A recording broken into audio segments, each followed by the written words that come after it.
Saludos, hoy vamos a meternos de lleno en un texto muy particular, ¿verdad?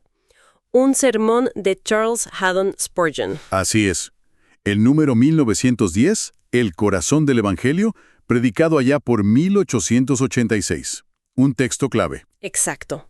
Y bueno, la idea es hacer una exploración profunda, ver en detalle sus puntos centrales, captar bien esa esencia. Nos lo pidieron así, con detalle. ¿Perfecto? Ok, vamos a desempacar esto entonces. Spurgeon en ese momento parece que sentía una urgencia muy fuerte, ¿no? De volver a lo básico. Sí, totalmente. A las verdades que él consideraba fundamentales del Evangelio. O sea, la redención, pero específicamente a través del sacrificio sustitutivo de Cristo. Ese era su eje. Y menciona su preocupación por otras ideas que surgían en su época. Claro, él veía que había, digamos, interpretaciones nuevas que para él se desviaban, que diluían estas doctrinas esenciales. Tenía una analogía fuerte para eso, ¿no? Sí, buenísima. Decía que eran como barcos que traían arena inútil de Egipto para los juegos del circo, ¿viste? Ajá. Mientras que la gente, como Roma en su tiempo, se moría de hambre y necesitaba grano. Para él, el Evangelio era ese grano, ese pan de vida. Y sentía la obligación de predicar solo eso, nada de especulaciones. Exacto. Solo el pan de vida, nada de arena filosófica que no alimenta el alma, decía. Una postura muy clara. Y esa tensión entre lo esencial y las distracciones sigue vigente hoy en día en la teología, ¿no? ¿Qué es el núcleo real? Sin duda. Este sermón va directo a eso, a la médula. Bien, ¿y cuál dirías que es esa médula doctrinal que presenta? Pues el ancla, la base de todo el sermón es un versículo, 2 Corintios 5:21. A ver. Dice, al que no conoció pecado, por nosotros Dios le hizo pecado, para que nosotros fuéramos hechos justicia de Dios en él. Para Spurgeon, ahí está todo. Es la doctrina de la sustitución en una cápsula. Cristo sin pecado toma nuestro lugar, el de los pecadores. Es la columna vertebral. Queda clara la base entonces. Ahora, Spurgeon se detiene mucho en la primera parte. ¿Quién fue hecho pecado? Al que no conoció pecado. Exacto. Insiste muchísimo en la pureza total de Cristo. ¿Cómo logra transmitir esa idea de una santidad tan radical? Sin ninguna falla. Bueno, lo hace de forma muy detallada, ¿viste? Primero, enfatizó que Cristo no tuvo conocimiento experimental del pecado. Nunca lo vivió en carne propia. Ajá. O sea, no fue una experiencia personal. Exacto. Después, dice que no cometió pecados de comisión, o sea, hacer lo malo. Vale. Tampoco pecados de omisión, o sea, no dejó de hacer nada bueno que debiera hacer. Completo. Según Spurgeon, era santo por naturaleza. En pensamiento, palabra, obra, espíritu. Todo. Citaba incluso la pregunta de Jesús. ¿Quién de vosotros me halla culpable de pecado? Nadie pudo responderle. Correcto. Porque, como decía Spurgeon, la ley estaba en su corazón. Era su naturaleza ser santo. No era algo que lograba, era lo que él era. Qué fuerte esa idea de santidad inherente, no solo de comportamiento. Y va más allá todavía. Afirma que en Cristo no había ni la más mínima, digamos, tendencia o inclinación hacia el mal. Usa una imagen muy gráfica para eso. Sí, la del príncipe de este mundo, Satanás. Dice que vino, lo buscó, pero no encontró nada en él. O sea, no halló material combustible, nada a lo que prenderle la llama de la tentación. A diferencia de nosotros, que luchamos con esa inclinación interna. Justamente, según la teología de Spurgeon, nosotros tenemos esa naturaleza caída. Cristo no. Era inmune a esa atracción interna. Y ahí es donde entra la analogía del Cordero Pascual, que me parece muy potente. Exacto. Es clave. Así como el cordero para el sacrificio en la ley de Moisés, tenía que ser examinado rigurosamente, ¿no? Para ver si tenía algún defecto. Claro, tenía que ser perfecto. Bueno, de igual manera, dice Spurgeon, Cristo fue examinado por todos. Escribas, fariseos, Herodes, Pilato. Todos sus enemigos lo escudriñaron. Y ninguno encontró culpa real. Ninguno. Fue declarado sin mancha. El Cordero de Dios, perfecto. Y esta pureza, insiste, no era un detalle. Era esencial para todo el argumento. Entiendo. ¿Y por qué? ¿Por qué era tan fundamental que fuera así de puro? Porque, bueno, dentro de este marco de la sustitución que él defiende, la lógica es bastante directa, ¿no? A ver. Solo alguien que no tuviera su propia deuda con la ley de Dios podía ponerse en el lugar de otros que sí la tenían. Claro. Si ya estás condenado por tus propias faltas, no puedes, legalmente hablando, pagar la deuda de otro. Tiene sentido. Por eso, la impecabilidad de Cristo, su ausencia total de pecado, era la condición sine qua non, indispensable para ser un sustituto válido. Entendido. Y aquí es donde Spurgeon expresa como un asombro, ¿no? Se nota en sus palabras. Sí, totalmente. La paradoja lo deja maravillado, que este ser tan perfectamente santo, tan puro, aceptara ser hecho pecado, ser contado con los transgresores, cargar una culpa ajena. Es un contraste muy fuerte. Sí, busca generar eso, estupor, gratitud en el oyente. Y resume todo en esa frase lapidaria. Al que no conoció pecado, por nosotros Dios le hizo pecado. Pausa y reflexiona ahí. Es que te deja sin aliento esa frase. Y no se queda ahí. Después explora qué significa realmente eso de ser hecho pecado. Va más allá de ser tratado como pecador. Mucho más allá. Él argumenta que la expresión bíblica es más radical.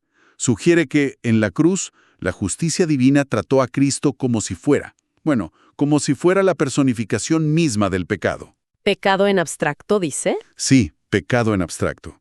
Como si toda la suciedad, toda la culpa de aquellos por los que moría, se hubiera concentrado sobre él en ese momento. Es una imagen demoledora. Y conecta esto directamente con el sufrimiento de Cristo, ¿verdad? Claro, no es solo teología abstracta. Describe el peso terrible que eso significó para él. Menciona a Getsemaní, esa agonía. ¿El sudor como sangre? Exacto, como grandes gotas de sangre. Luego, la cruz, la condena humana, fue contado entre los transgresores. La vergüenza, los escupitajos, las burlas. Los dolores físicos. Terribles.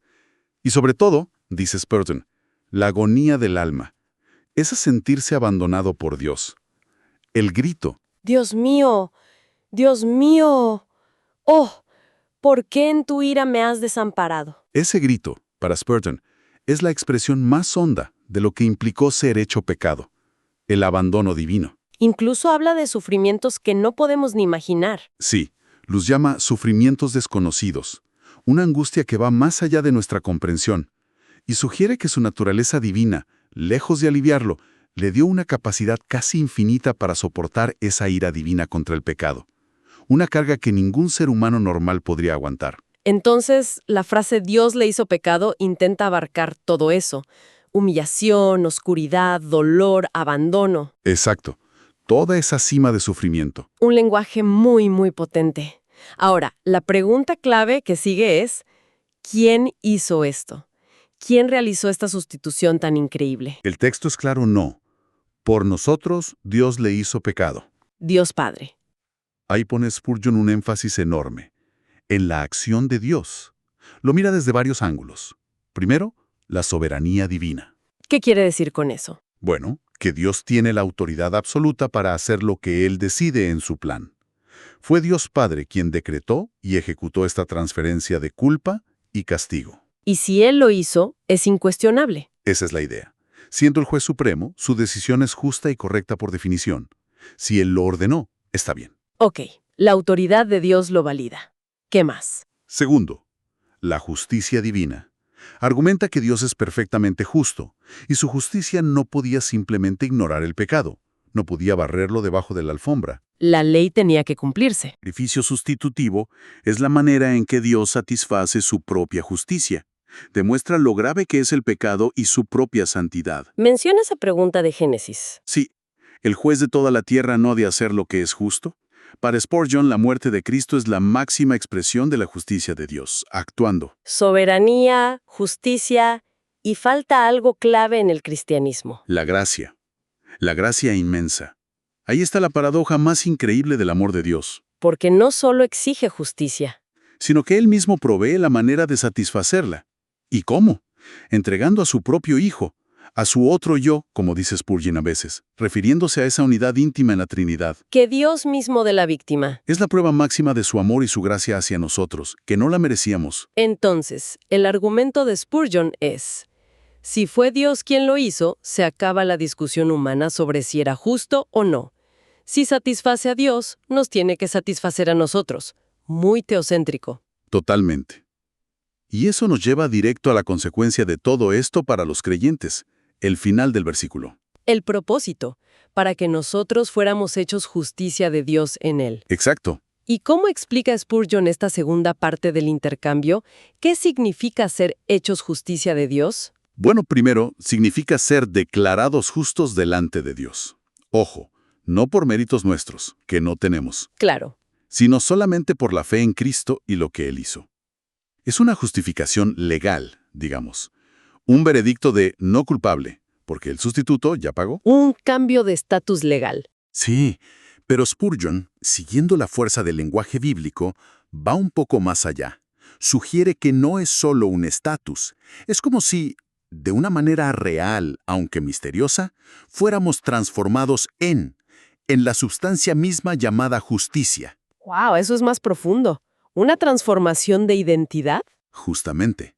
Y recalca, no cualquier justicia, no la nuestra, humana, siempre imperfecta. ¿Ni siquiera la de Adán antes de caer? No, es la justicia de Dios. O sea, una justicia de origen divino, de calidad divina, de estándar divino, perfecta, eterna, que Dios mismo da y acepta. Cita un himno, ¿verdad? Sí, uno que dice algo como, vestido con la vestidura de mi Salvador, santo como el santo.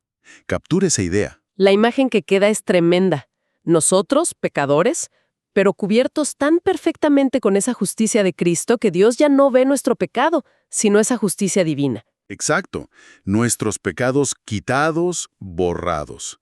Y somos presentados como si fuéramos la manifestación misma de la justicia de Dios en Él.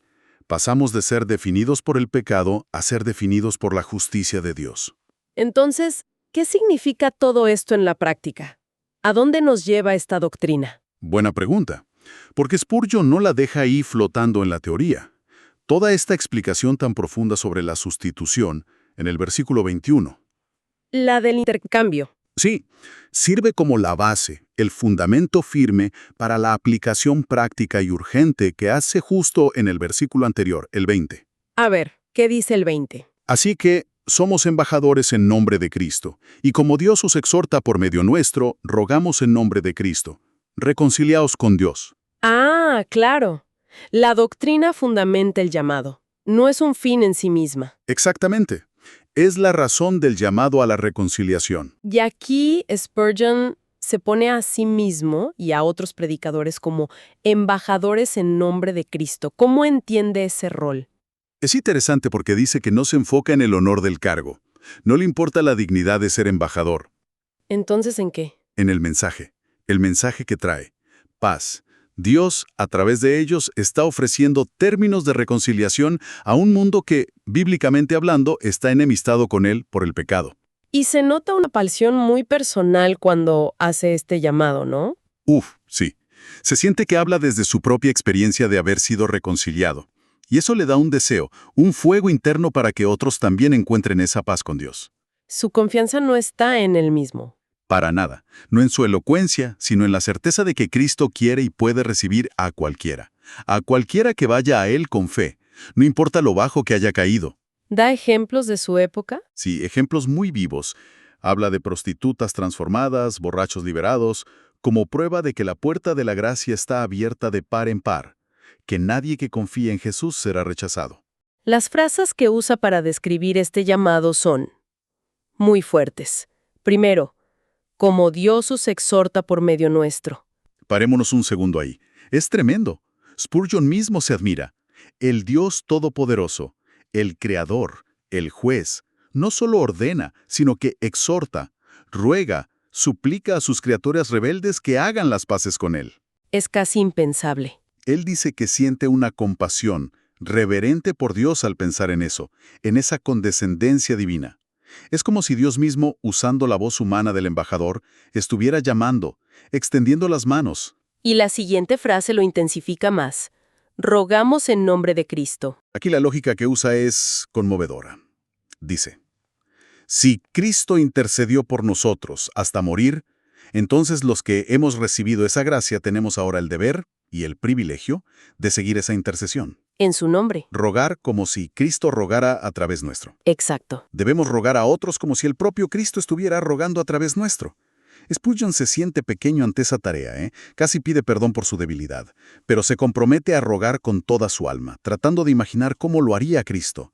Con qué ternura, con qué urgencia. Eso sí que plantea una pregunta sobre la responsabilidad de quien escucha, ¿no? Totalmente. Imaginar a Dios suplicando, a Cristo rogando, te da una idea de la seriedad de este llamado. ¿Y cuál es el mensaje final, el núcleo de ese ruego? Pues es muy simple y directo, sin vueltas. Es reconciliaos con Dios. Solo eso. Solo eso. Y Spurgeon se preocupa mucho de aclarar qué no es y qué sí es. No pide un esfuerzo heroico, ni dinero, ni años de penitencia. No es hacer algo para ganar el favor de Dios. Para nada. Es un llamado a dejar la pelea, a bajar las armas de la rebelión contra Dios. Es un llamado a ceder, a rendirse a la oferta de paz que Dios da gratis, basada solo en lo que Cristo ya hizo. Usa imágenes muy gráficas al final para esto. Sí, muy visuales, para ilustrar qué es rendirse y aceptar. ¿Cómo cuáles? ¿Nos recuerdas alguna? Habla de ceder al Espíritu Santo que, según él, nos habla a la conciencia. Dice, sométanse, ruega.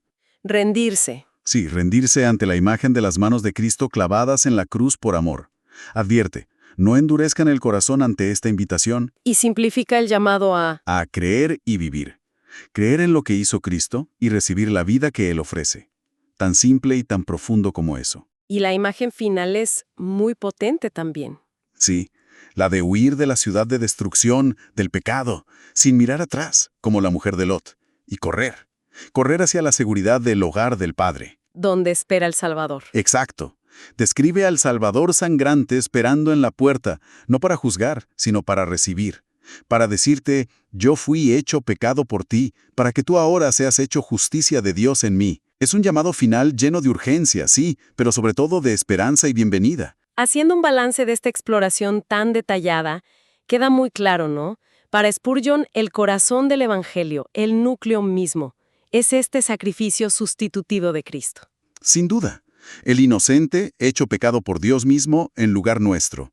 Los culpables. Y esta doctrina tan profunda no es para quedarse en la teoría. Es la base sólida para ese llamado urgente, apasionado, amoroso de Dios a todos. Reconcíliense con Él. Y quizás, como reflexión final que surge de este análisis tan amplio que hicimos, podríamos pensar en esto. Si consideramos la profundidad increíble de ese sacrificio, ¿no? Dios haciendo pecado a su Hijo perfecto. Y la intensidad de ese ruego divino por la reconciliación.